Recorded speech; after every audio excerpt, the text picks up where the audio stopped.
Good morning children's. आज हम बेटा 4th क्लास का पाठ 9 पढ़ेंगे, जिसका नाम है क्रिया। क्या नाम है? क्रिया। ठीक है, लिखा हुआ है ना, क्रिया। हाँ, तो देखिए, जिसको आप इंग्लिश में बोलते हो वर्ब, है ना। तो ये हम पाठ पढ़ेंगे। ठीक है, इसमें देखो कुछ वाक्य दिए गए हैं। जैसे लड़का पुस्तक पढ़ रहा है, सुनीता गीत गा रही है, सीमा नाच रही है। उपरोक्त वाक्यों में जो पढ़ रहा है, जैसे मान लो गा रही है, पढ़ रहा है, गा रही है, नाच रही है, क्रिया है, यानी कि जो भी कार्य हम करते हैं उसे हम क्रिया कहते हैं। इन वाक्यों में रंगीन शब्द जो हैं वो क्रिया कहला रहे हैं। जैसे पुस्तक पढ़ रहा है, गा रही है, नाच रही है, ये सब क्या है?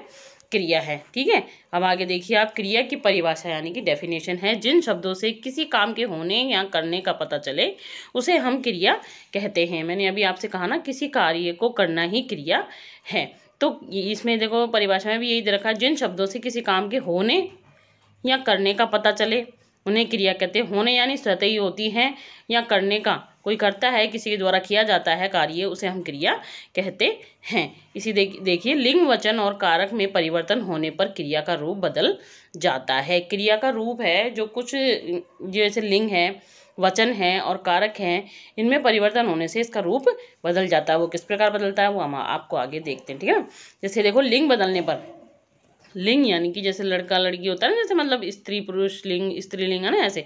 तो वसीम पत्र लिख रहा है, वसीम क्या कर रहा है? पत्र लिख रहा है। अगर हम इसका लिंग चेंज कर देंगे तो इसमें जैसे वाक्य बनाया हुआ है कि हीना पत्र लिख रही है। क्या कर रही है? हीना पत्र लिख रही है। उसमें आ जाता है लिख रहा है, और यहाँ है लिख रही है। वसीम पत्र लिख रहा है, यहाँ पर लिख रही है और यहाँ पर लिख रही है। वचन बदलने पर देखो, जैसे वचन होता है एक वचन, दो वचन, है ना, यानी कि एक वचन, द्विवचन या बहुवचन जो भी है ना। एक वचन और बहुवचन होते हैं जैसे नॉर्मली, है ना। तो देखो, जिसमें इसमें लिखा है कि कुत्ता भौंक रहा है, कुत्ता क्या कर रहा है? भौंक रहा है। लेकिन इसमें देखो वचन बदलने पर क्या है? बहुवचन बना देते हैं। तो इसमें है कुत्ते भौंक रहे हैं। बहुवचन के होने पर क्या हो जाता है? भौंक रहे हैं। ठीक है, तो ये बहुवचन के रूप में हो जाता है। इसकी क्रिया का थोड़ा सा बदल जाती है ना। कारक बदलने पर देखो, हरी ने पेन से लिखा। हरी ने किससे लिखा? पेन से लिखा। हरी पेंसिल से लिख रहा है। हरी पेंसिल से लिख रहा है। यहाँ ने और से दोनों में कारक चेंज हो गया ना, बदल गया। तो इसलिए क्रिया थोड़ा सा चेंज आ जाता है ना। लिख रहा है, लिख रही है ना, इस तरह से। ठीक है, अभी आप देखिए,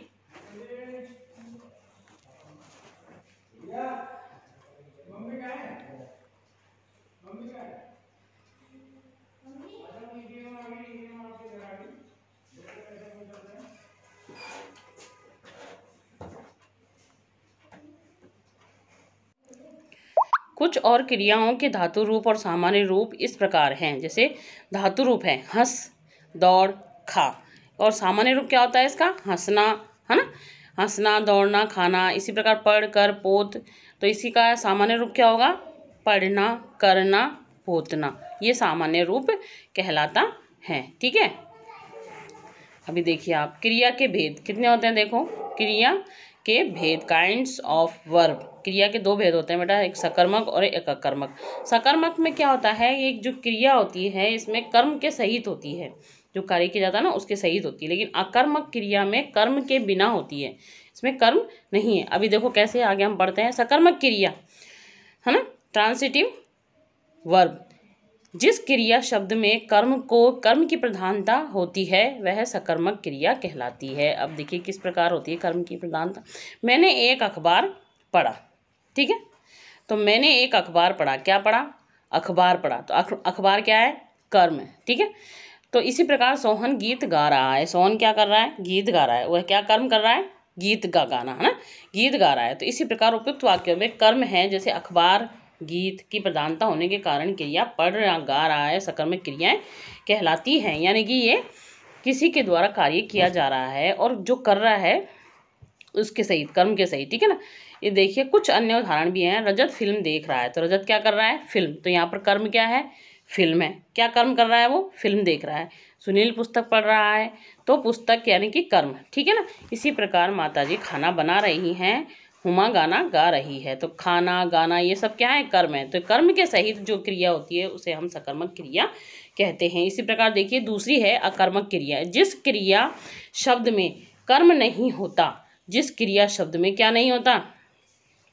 कर्म नहीं होता उसको हम क्या कहते हैं, उसे हम अकर्मक क्रिया कहते हैं। जिसमें कर्म नहीं होता उसे हम अकर्मक क्रिया कहते हैं। अब देखिए जैसे शेर दहाड़ता है, तो शेर तो दहाड़ता है? तो इसमें कर्म कहाँ है? कर्म तो है ही नहीं, करता है बस, जो कर रहा है वही तो है, कर्म तो है ही नहीं भाई। शेर दहाड़ता है तो दहाड़ता है, वो तो क्रिया कर रहा है, ठीक है। पशु चरते हैं, यहाँ पे पशु चर रहे हैं, ठीक है, तो यहाँ पे भी कर्म नहीं है, क्रिया करता है और क्रिया है, ठीक है। तो इसलिए ये बिना उसके कर्म के है, तो इसलिए हम इसको कहेंगे अकर्मक क्रिया के अंतर्गत ये आएगा। अभी देखिए कुछ उदाहरण दे रखा है, राम खेल रहा है, कर्ता कौन है? राम है, क्रिया क्या है? खेल रहा है, तो कर्म तो है ही नहीं, ठीक है, करता है और क्रिया है। हरि गाता है, हैं, तो इसमें कर्ता हरि है और क्रिया क्या है? गाना। मोहन डरता है, करता है मोहन और क्रिया है डरना। तो इस प्रकार ये अकर्मक क्रिया के अंतर्गत आता है। आपका ये अध्याय समाप्त हो चुका है। आप इसको एक बार दोबारा से पढ़ लेना बेटा, और जो मैं वर्क दूंगी उसे आप सुंदर सुंदर कार्य राइटिंग में यानी कि सुंदर लेख में वर्क कर लेना, ठीक है। ओके।